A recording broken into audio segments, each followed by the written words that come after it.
people. Happy Monday. Happy Monday. Let me tell you something, right? Let me tell you something. You are looking at the extremely stressed version of Andrew Small right now.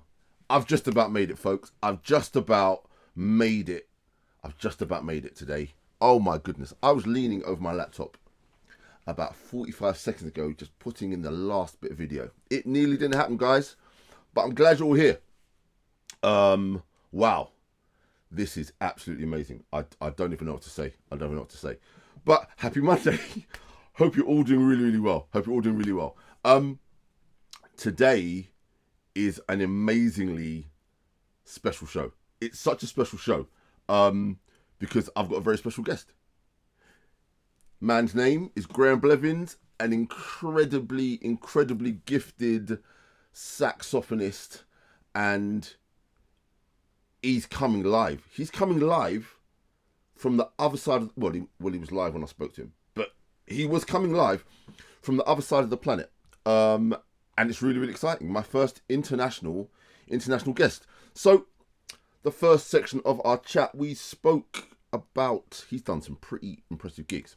So first section of our chat, we spoke about his mindset towards doing all these really, really amazing gigs, all these really, really amazing artists. Check this out while I calm myself down and breathe. I'll see you after this. Okay, everyone, today's a very special show. Today's a special show because I'm international. I'm actually international. I have with me a very, very incredibly talented individual. It is saxophonist extraordinaire Graeme Blevins, live from Perth, Australia. Graeme, how you doing?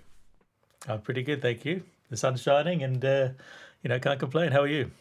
Oh, man. I'm okay, I'm not jealous. I'm not jealous that it is actually the height of summer in Australia right now. Yeah, it's there's a lot going on in the world, but it took me about a month to be able to forgive myself enough to enjoy the sunshine while it's here. So I'm doing my best.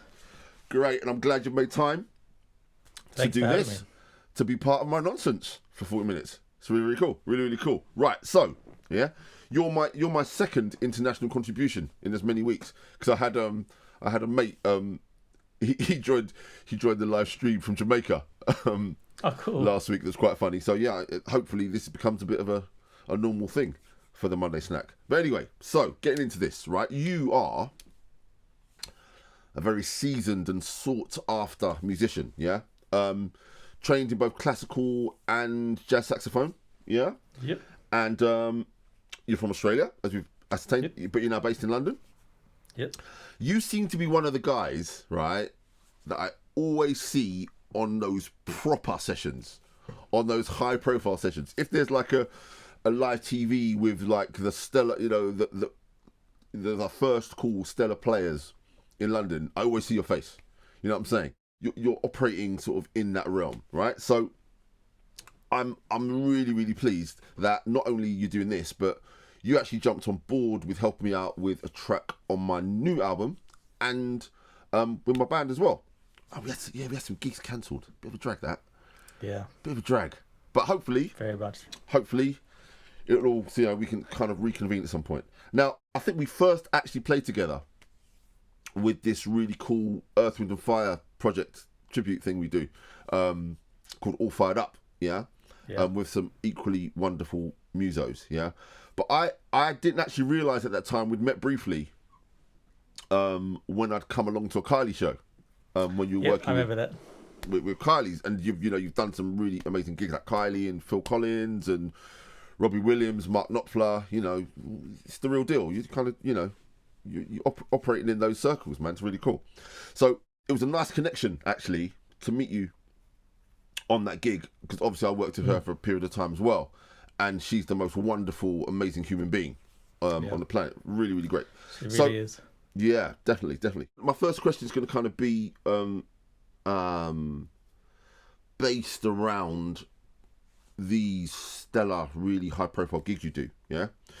Because when I've been on a pop gig or high-profile gig for an extended period of time, quite often, because you're playing the same tunes every night, I see it as a period where I'm trying to develop a different set of chops.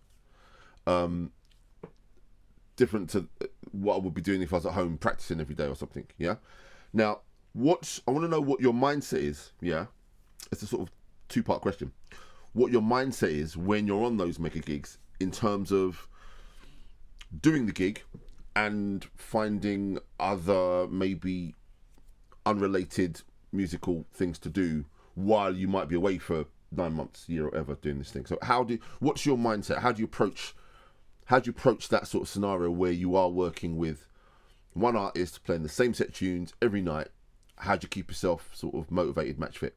Well, as I'm sure the same for drums, there's a different set of, I suppose, challenges that come with every different gig. Right.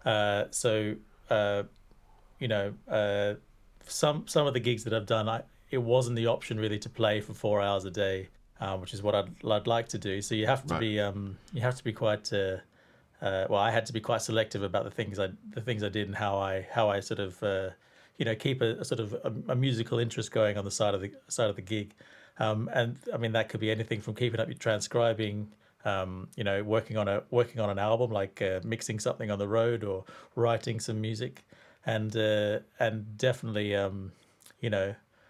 finding a good sort of practice regime that sort of that complements both the gig you're doing and the work you want to be doing on your playing separate to that gig, if you know what I mean.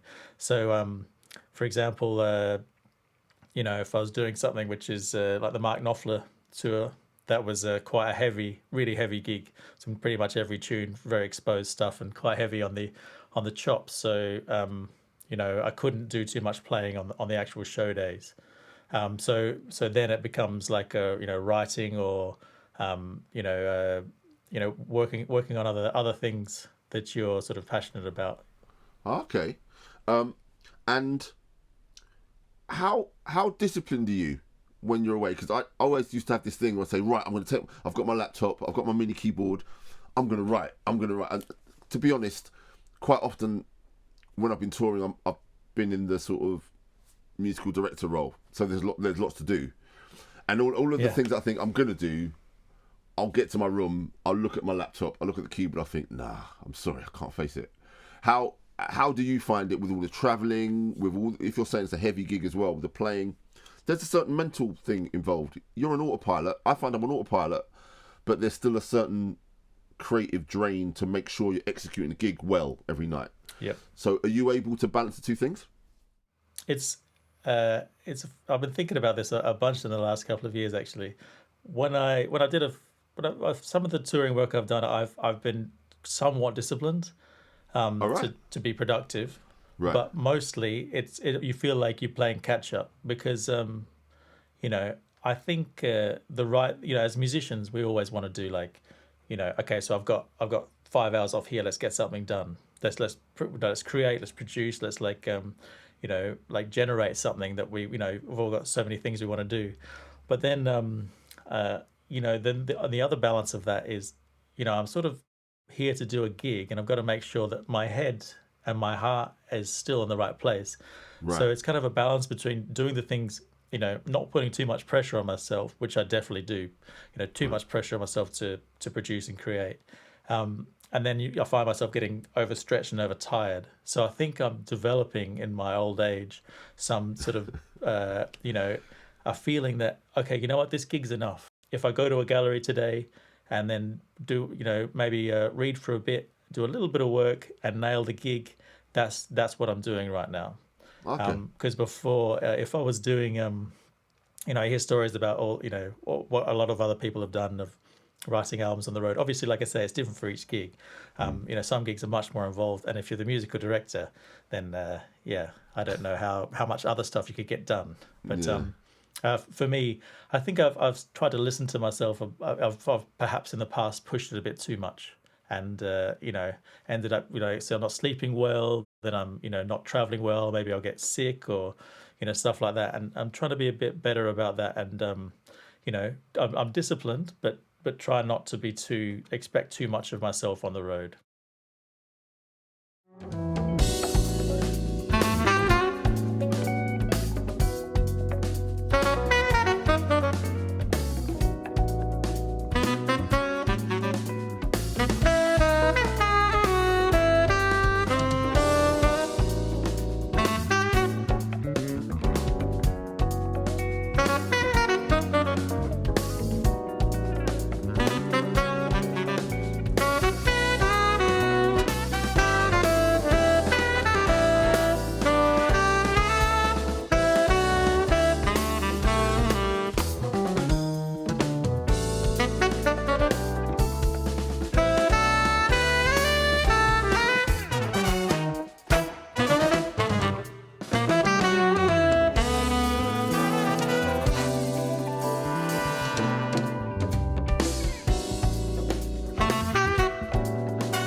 Oh yes, the main man, Graeme. Very, very cool. Very, very, very, very happening. Right, so I'm trying to breathe, trying to calm down after. Oh, if you ever saw the shenanigans, get ready for the show, folks. There are lots of folks here today. I've got to say hi to everybody. Stefan, I couldn't answer your text a second ago, mate, because I was tearing what little hair I have left, and my nose probably, or my chin. Right, get ready for the show. So we'll chat afterwards, yeah? Hi to Stefan. Hi to Anita. Anita, our culinary expert, is in the house. You said it's beans on toast today. Surely there's like a kind of exotic twist on beans on toast, yeah? Yeah? Yeah, let's know. Let us know in the chat what you've done. What you've done with beans on toast to make it amazing. Beautiful. Right, we've got Mrs. S. Mrs. S, as usual, is in the house. Martin, great to see you. Who's it? You got Jonathan, you got Ollie, we got Paul.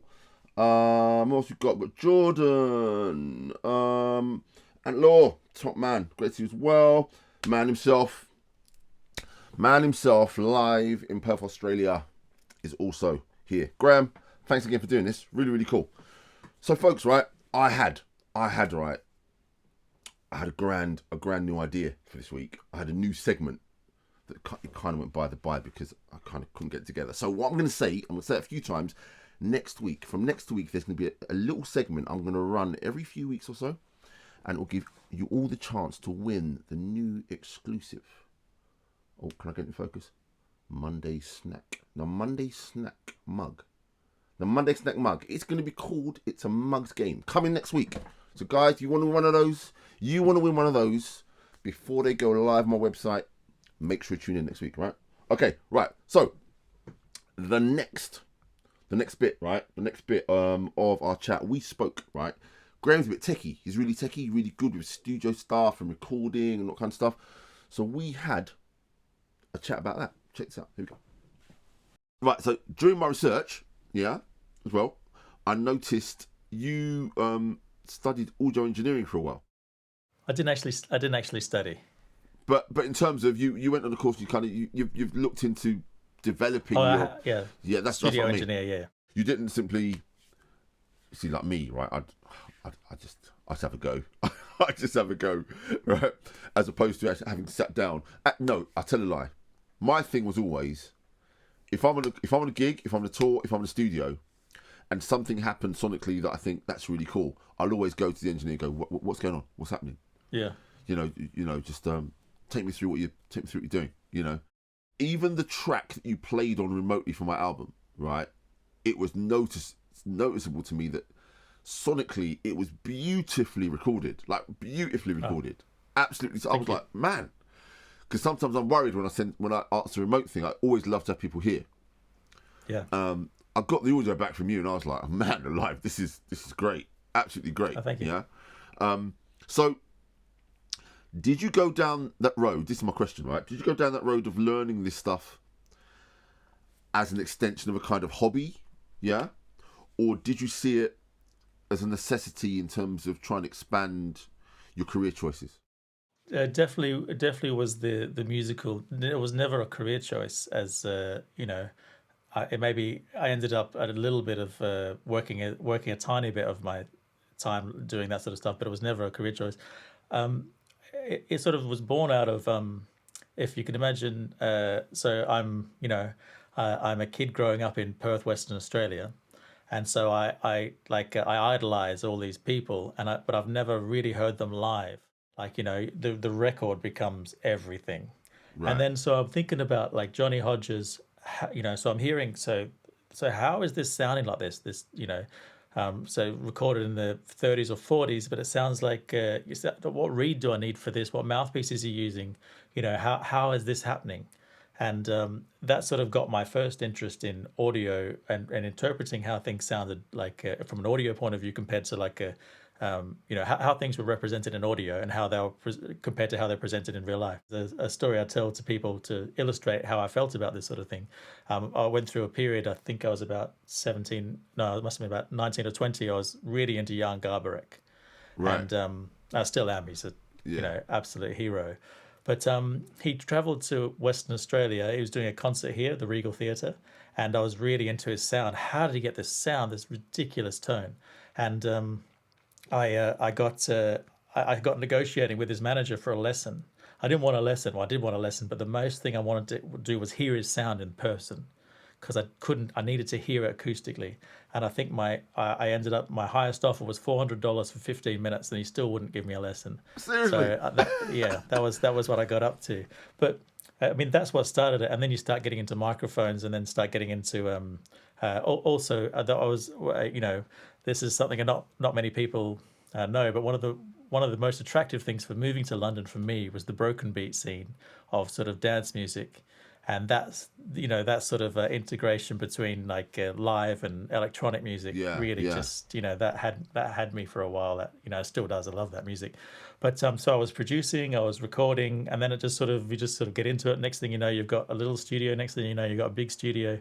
Next thing you know, you normalizing and denormalizing patch bays, and then all of a sudden it's So you you went in deep. You really went in deep. I wouldn't, there's engineers like friends of mine that they know what they're doing. I did it quite seriously, but like I'm not ultra technical. I am a very technical person, but I couldn't rewire a full studio as quick as a lot of people. You sound like you're really into this stuff, right? How well are you able to balance the time spent doing the techie stuff and the time spent playing the saxophone? Does it become, is there like a tension there, or are you quite disciplined? Yeah, I think that tension sort of hit and has subsided a bit. I think probably about 7 years ago, about 5 years ago, should we say, I was still really into becoming sort of a mix engineer as like a quarter of what I do. Right. But then, I mean, I got to a stage where people were positive about my mixes, but they were taking me 5 times as long as a proper mix engineer. Exactly. It's like Exactly. I love mixing. Yeah, I really love mixing. It's like everything I love most things I love in the world, combination between art and science. Yeah. What you're doing with mixing, you're trying to get something to feel like it does, in a different environment. So I'm trying to translate some emotion there, and it's a magical thing for me. And the few times that I've like sort of recreated the sound I hear in my head in a mix, that's electric. It's like there's the recreating what you hear in your head in a composition or a solo, and then how it sounds coming back to you. That's part of the sort of process I loved, but I had to sort of step away from it because it was the sort of, I couldn't do everything, and that was something which while I'm really happy for the skill set, it's now something I do for my own projects and for a few things, but I definitely leave it to the the full timers myself. And you know what? And I'm exactly the same, because I go through stages of having these epiphanies, like, oh, that's it. I've discovered this thing I couldn't do before. Sonically, now I can do it. And then I go all in, and Yep. I'll use this one principle that I've discovered on everything, which doesn't work because it's about light and shade and this, colours and flavours and things. And then I go back and it's like, oh no, I don't know what I'm doing. And then I get really down about it. And then I'll discover something else. Oh no, now I know what it is. And then I'll go all in, and the cycle starts all. I go round and round and round in circles. With this whole thing with mixing. You sound very, very similar in terms of that magic of trying to trick the brain into hearing a recorded piece of material and closing your eyes, but you can hear space and depth and placement. You can hear things almost in 3D. The guys that can really do that, the way I look at it is, I didn't learn to play the drums in 5 minutes or even in 5 years, and I'm still trying now. So I just got to the point where I realised, mixing is exactly the same. These people are artists at what they do, and I can't be beating myself up, because I can't get the same kind of results as those guys do. Let's see some of those mix engineers get behind the drums for a while. Well, like you said it. You can't do everything. You said it. You can't do everything. Really, really cool. Great.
He's a bad boy, He's a bad boy.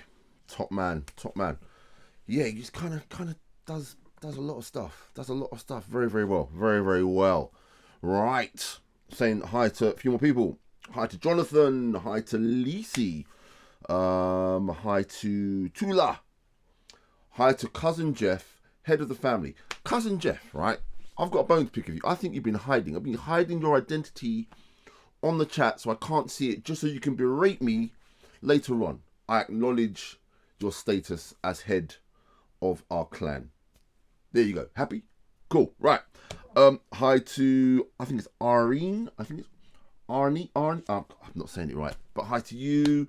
And hi to Matt. $400 for 15 minutes. Man. Someone was flush at the time. I'm telling you, someone was flush at the time. Cool. Right. Now, next up, as per usual, one of my usual regular segments. Did I say hi to Tula? Tula, I said hi, right? Cool. Anyway, one of my usual segments, the impossible choice quiz. Now, Mr. Blevins was an incredibly cool and unruffled customer for this. Check this out. Tried to catch him out. Don't know if I succeeded. Here we go.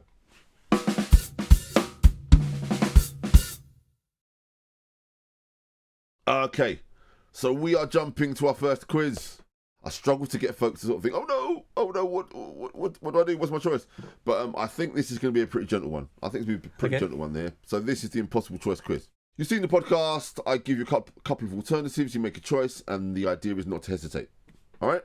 Okay. Cool. So first up, sax players, alto players actually.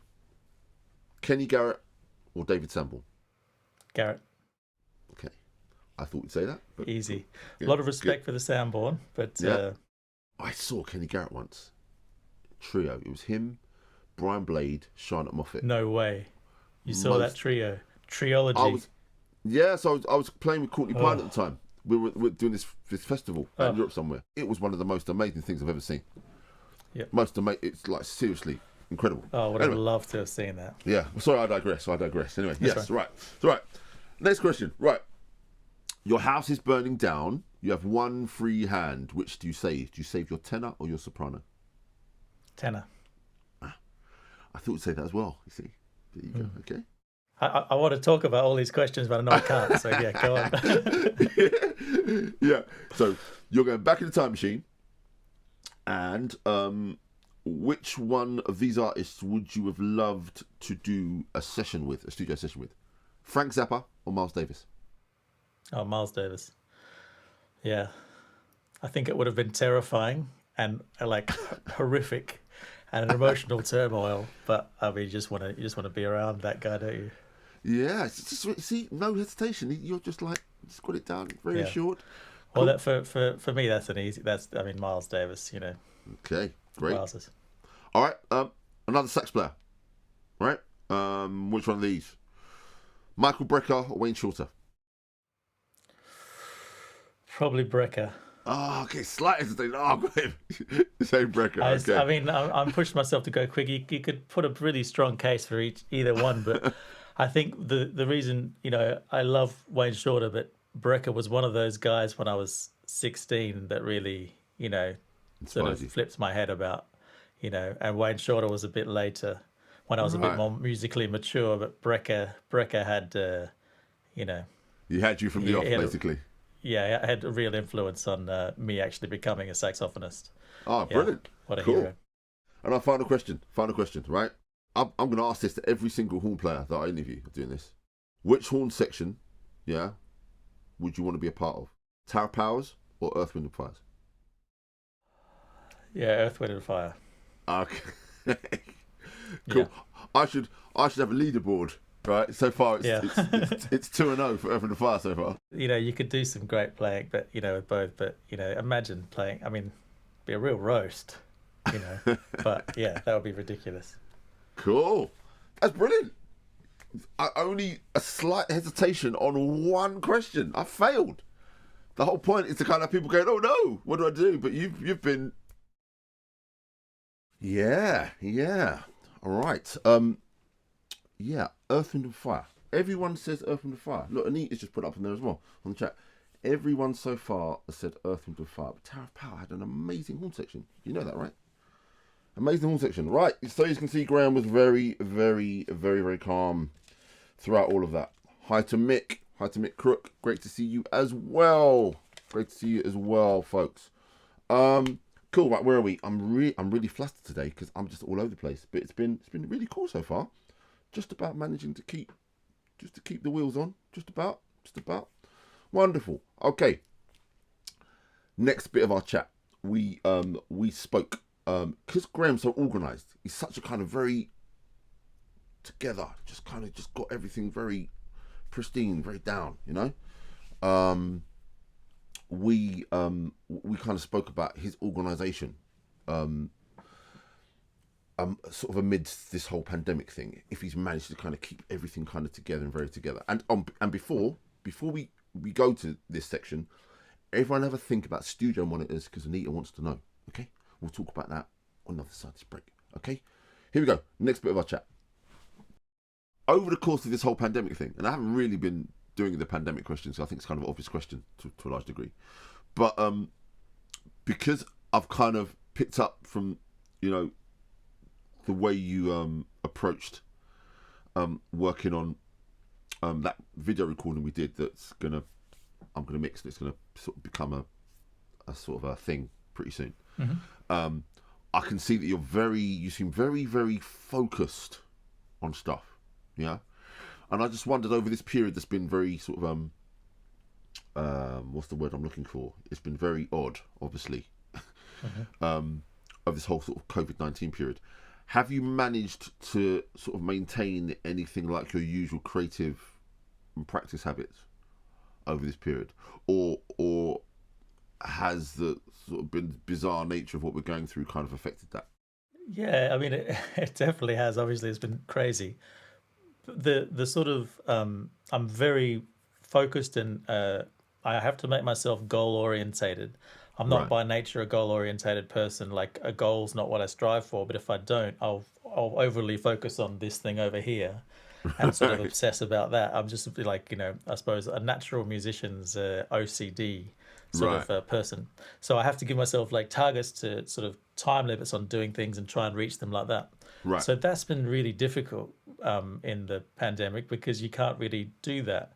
So, there's going to be something much more important, like a health consideration that stops that process, and that has to supersede everything else.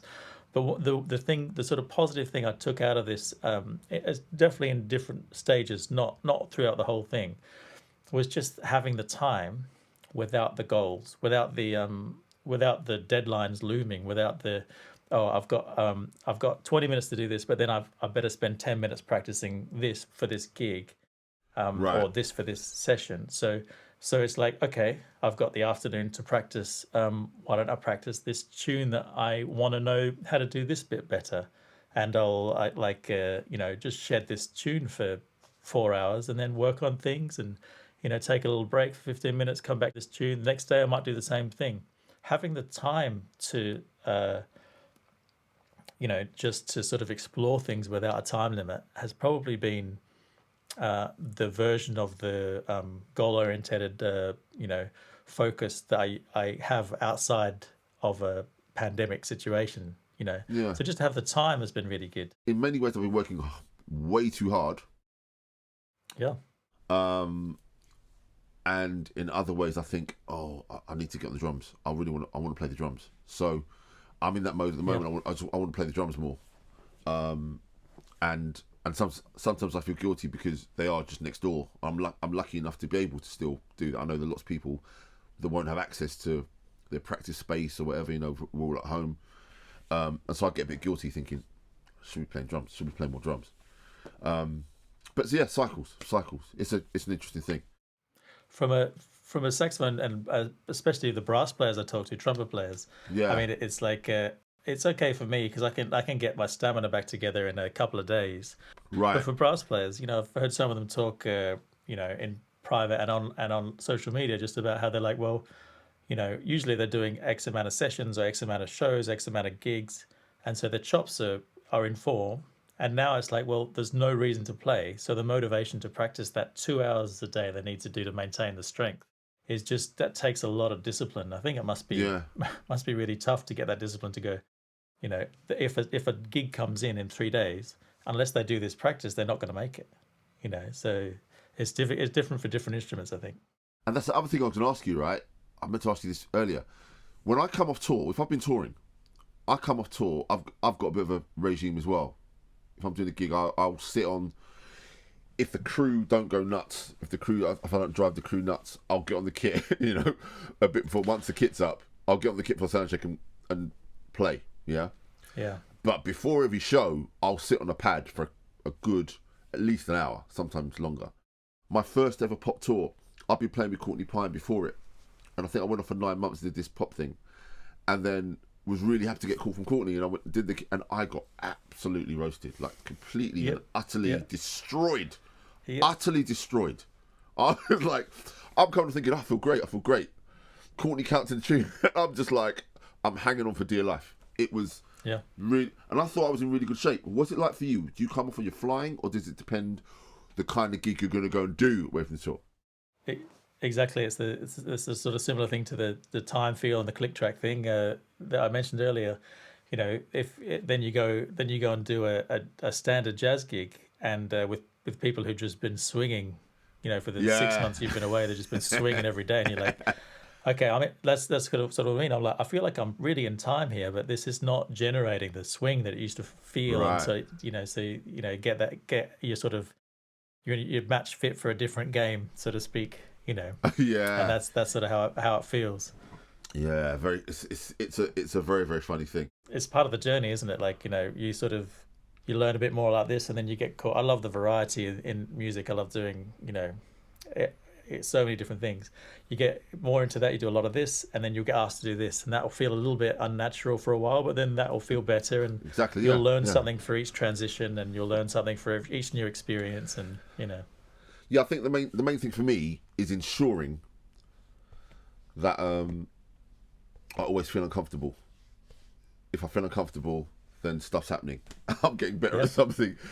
If I just keep regurgitating the same stuff, then I'm just stagnating. I want to feel uncomfortable, so I kind of try to seek out discomfort quite often. Yeah, as the right kind of discomfort. Yeah, you know, it's kind of. Yeah. I try to record every practice session, just have something on GoPro or something, just on. It's a good idea.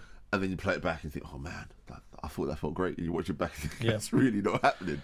Well, just on that, like I didn't always have the opportunity to hear everything back on each tour I did, but sometimes you do, and there's something fantastic about getting the opportunity to do the same thing every night. That you do, you do get to really check your consistency over a long period of time and measure things, and things feel better, and then all of a sudden one day it's like, why is this so hard today? It's like some interesting things happen, but you can definitely learn a lot with the right attitude from playing things every day, as you well know. It's like there's lots to be learned from that situation. So yeah, like in that sort of thing about being match fit for the right situation. Yeah, it's just I do try on my good days to take the most out of the situation. Even if it's a horn section thing that's anything you can learn from any musical experience. You really definitely. can. Yeah, definitely. Cool. That's great. Yes. Very together guy. I've been making notes, I've been making notes. I think I'm going to try and adjust my life according to the gospel according to Graeme Blevins. He seems to kind of have things down. Right. Hi to Wayne and hi to Dave. Great to see you both. There seems to be a lot of controversy surrounding the bespoke Monday snack mug. Folks, tune in next week for your chance to win. Tune in next week. It should actually be up on my website sometime this week as well. I'm trying to get all that organised. But there you go. Right, folks. We're up to the Tour Life Pop Quiz. I tried. Graeme is one of the nice guys. And I just thought, you know what? Am I going to be able to get him to just be callous, to be hard, to be cold? I don't know if I succeeded. Check this out. Here we go. Tour Life Pop Quiz.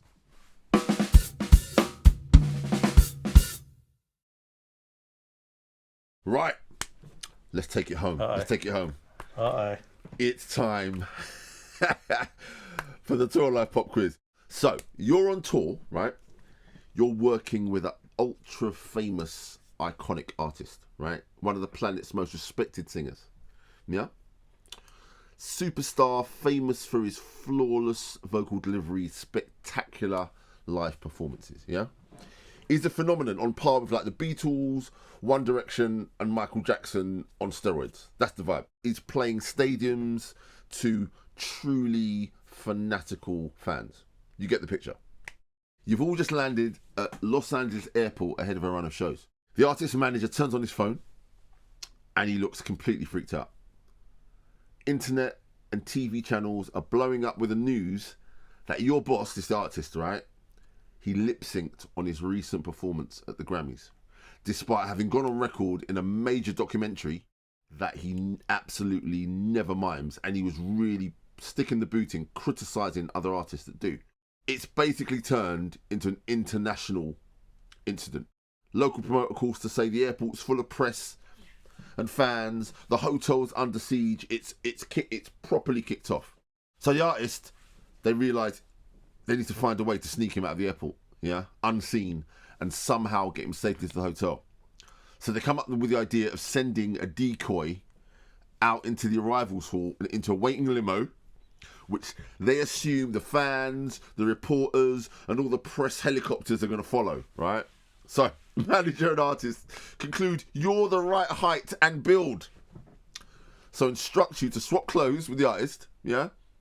And run the gauntlet of the hordes waiting outside.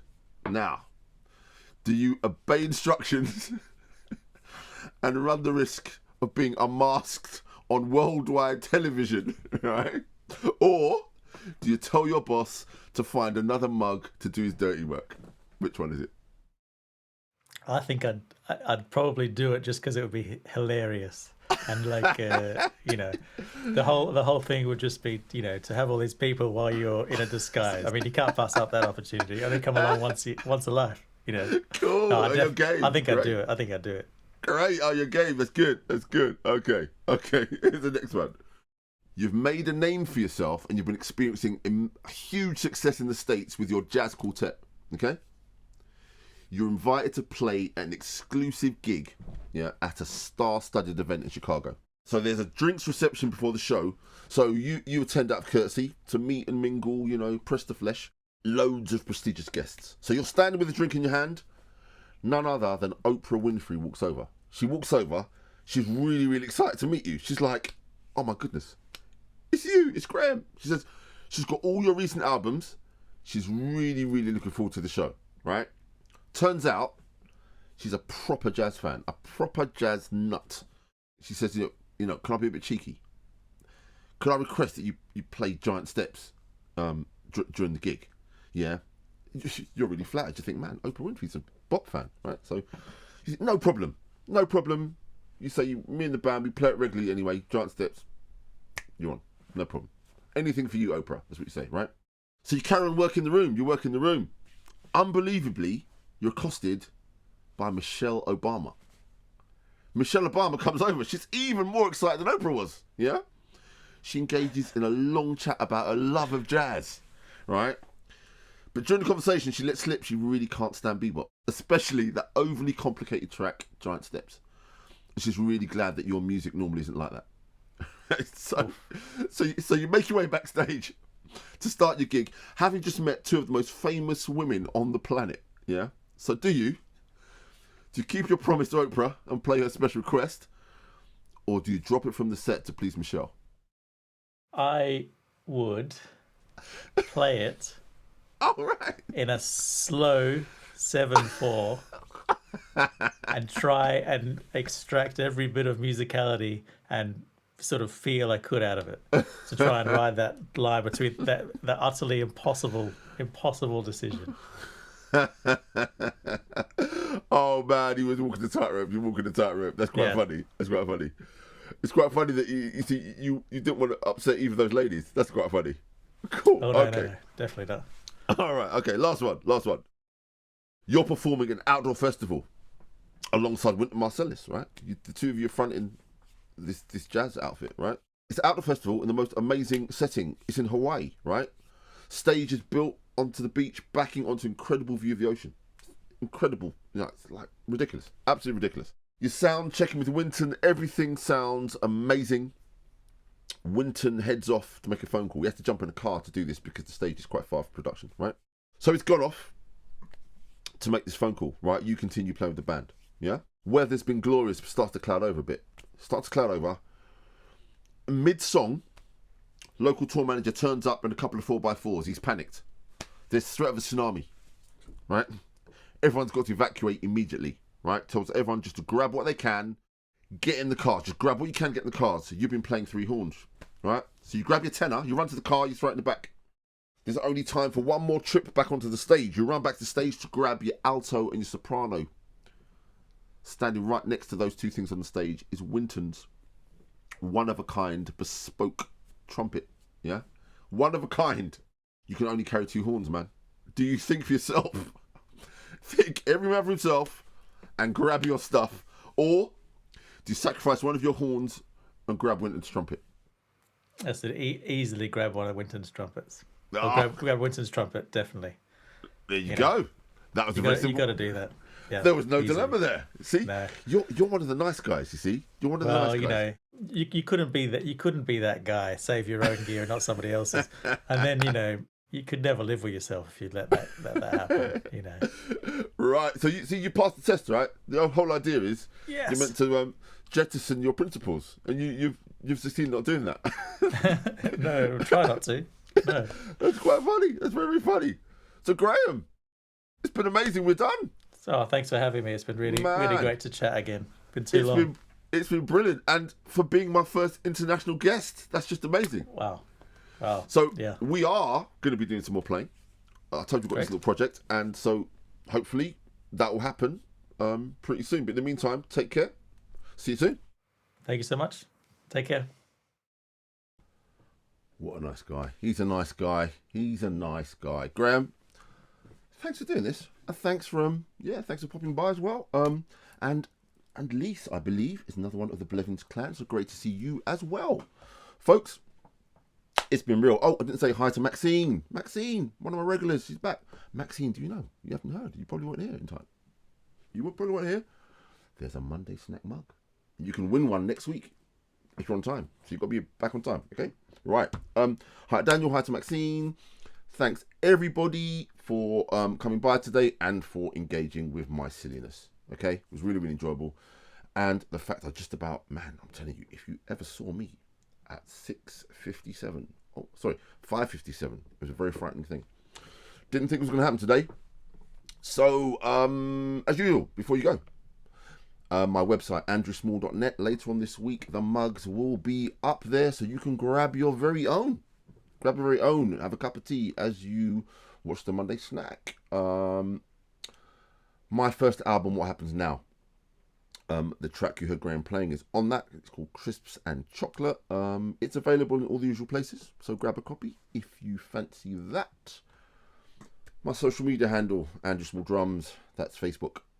That's Instagram. It's also YouTube. And as per usual, you can watch the whole show again on YouTube in its entirety once I've uploaded it later on this evening. Okay, so that is the show. I will see you again next week. Yeah, we have that funny little segment. It's going to be quite funny. I just didn't have time to get it sorted this week. So, it'd be great to see you. Have a great week. Keep warm. Keep safe. And I'll see you next time. Take care, everybody. See you. Bye-bye.